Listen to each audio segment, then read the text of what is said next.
नमस्ते फ्रेंड्स, मेरा नाम डॉक्टर अमित है और मैं एक प्लास्टिक सर्जन हूं और इस वीडियो के माध्यम से I want to educate you regarding वो 10 सवाल जो हर हेयर ट्रांसप्लांट पेशेंट को जरूर पूछने चाहिए अपने हेयर ट्रांसप्लांट कंसल्टेशन के टाइम पे और हेयर ट्रांसप्लांट के प्रोसीजर से पहले। इस वीडियो को एंड तक जरूर देखिएगा बिकॉज जो 10th पॉइंट है वो शायद आपके लिए सबसे जरूरी पॉइंट निकले एंड उसको मिस मत कीजिए। इस चैनल को सब्सक्राइब जरूर कीजिएगा।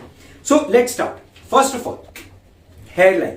फर्स्ट क्वेश्चन, हेयरलाइन कैसे बनेगी? क्या आप जानते हैं हर हेयर ट्रांसप्लांट प्रोसीजर का जो की एस्पेक्ट है वो होता है हेयरलाइन।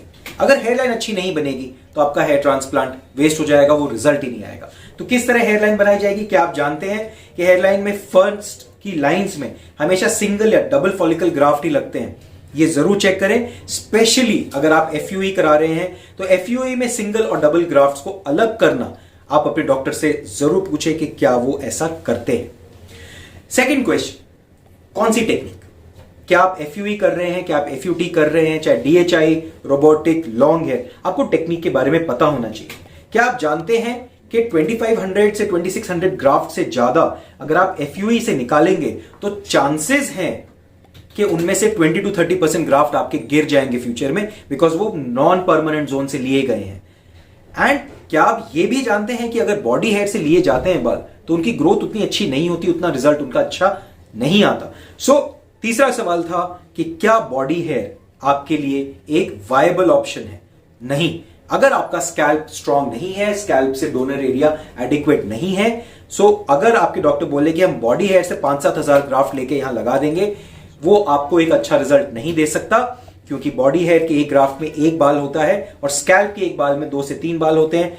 इन एडिशन स्कैल्प का बाल, उसकी लाइफ साइकिल बहुत लंबी चलती है। सो बॉडी हेयर के ऊपर बिल्कुल भी रिलाय ना कीजिए। हाँ, 1000, 1500, 2000 ग्राफ्ट हैं तो ठीक है, उससे ज्यादा बॉडी हेयर पे आप बिल्कुल भी रिलाय ना कीजिए। चौथा सवाल, डॉक्टर कौन है? क्या आप जानते हैं कि हेयर ट्रांसप्लांट के लिए जो स्पेशलिस्ट डॉक्टर्स हैं वो सिर्फ प्लास्टिक सर्जन हैं? कुछ डर्मेटोलॉजिस्ट डेफिनेटली अच्छा काम कर रहे हैं, लेकिन अगर हम ये सोचें कि कोई भी होम्योपैथ या कोई डेंटिस्ट या आंख वाले डॉक्टर या कोई सिंपल टेक्नीशियन ही ट्रांसप्लांट का प्रोसीजर आपके लिए कैरी आउट कर देंगे तो आई एम सॉरी, आप कॉम्प्लिकेशंस के लिए तैयार रहिए। क्या आप चाहेंगे कि आपके प्रोसीजर में कॉम्प्लिकेशंस हो? मैं तो नहीं चाहूंगा। इसलिए हमेशा और हमेशा सिर्फ प्लास्टिक सर्जन से ही अपना ट्रीटमेंट कराएं। पांचवा सवाल, एक्सपीरियंस। क्या आप जानते हैं कि 400 से 500 हेयर ट्रांसप्लांट से पहले आपको वो एक्सपीरियंस ही नहीं आता कि आप इंडिपेंडेंटली प्रोसीजर कर पाए? सो क्या आपके डॉक्टर ने उतने ट्रांसप्लांट करे हैं? उसका एविडेंस देखिए, ऑनलाइन देखिए, रिव्यूज देखिए, ये बहुत ज्यादा जरूरी है। देन कॉस्ट, बहुत इंपॉर्टेंट सवाल है। अगर आपको हेयर ट्रांसप्लांट बहुत सस्ते में मिल रहा है तो सवाल पूछिए कि कैसे पॉसिबल है, क्योंकि हर हेयर ट्रांसप्लांट के पीछे एक टीम होती है। टीम के अपने एक्सपेंसेस, कंज्यूमेबल्स, फैसिलिटी कॉस्ट, बहुत सारी चीजें हैं जिसके मद्देनजर रखते हुए आप ये सोचें कि बहुत सस्ते में अगर हेयर ट्रांसप्लांट हो रहा है तो कहीं कुछ तो गड़बड़ है। नेक्स्ट सवाल, फॉलोअप कौन करेगा? क्या आप जानते हैं कि हेयर ट्रांसप्लांट के बाद कम से कम 1 साल तक आपका फॉलोअप जरूरी है? सो मेक श्योर आपके जो डॉक्टर हैं वो आपका फॉलोअप जरूर करें और ना ही कोई फोन पे बैठा बंदा। सो आप जरूर मिले, एंश्योर कि आपका फॉलोअप सिस्टम बहुत स्ट्रांग हो। तो ये सवाल पूछना कभी ना पूछिए, कभी भी ना भूलिए। देन क्या आप जानते हैं कि पीआरपी हेयर ट्रांसप्लांट के बाद जरूरी नहीं है?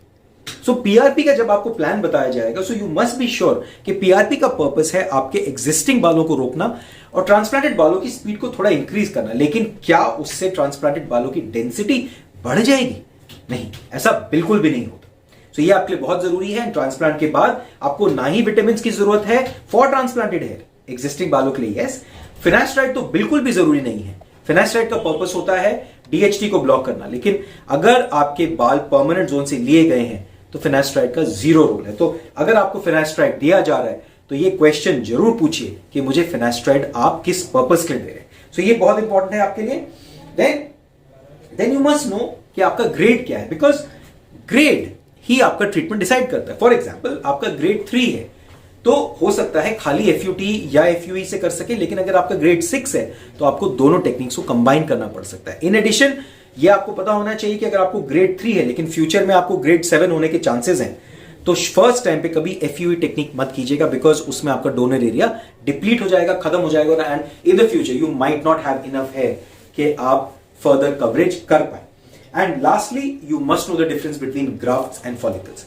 ग्राफ्ट क्या चीज है, फॉलिकल क्या चीज है, ये आपको पता होना चाहिए। एक ग्राफ्ट में 1 से लेके 5 बाल होते हैं स्कैल्प के ग्राफ्ट में, बियर्ड बॉडी के में यूजुअली 1 या लेट मैक्सिमम 2 फॉलिकल होते हैं। सो ग्राफ्ट फॉलिकल क्यों जरूरी है, बिकॉज आपका रिजल्ट आता है फॉलिकल से।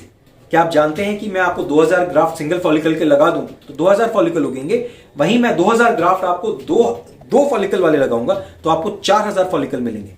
रिजल्ट किसमें बेटर आएगा, आई थिंक ये आप जानते हैं। सो ये इंपॉर्टेंट डिफरेंस आपके लिए बहुत ज्यादा जरूरी है, कभी भी कंफ्यूज ना हो। अगर आपको कोई डॉक्टर ग्राफ्ट या फॉलिकल के बीच में कंफ्यूज करे, सो वो कभी भी उसके बीच में कंफ्यूजन ना हो। मस्ट मेक श्योर कि आप इसको अंडरस्टैंड करते हैं। सो आई एम श्योर इस वीडियो ने आपको बहुत हेल्प की होगी, नई इंफॉर्मेशन दी होगी।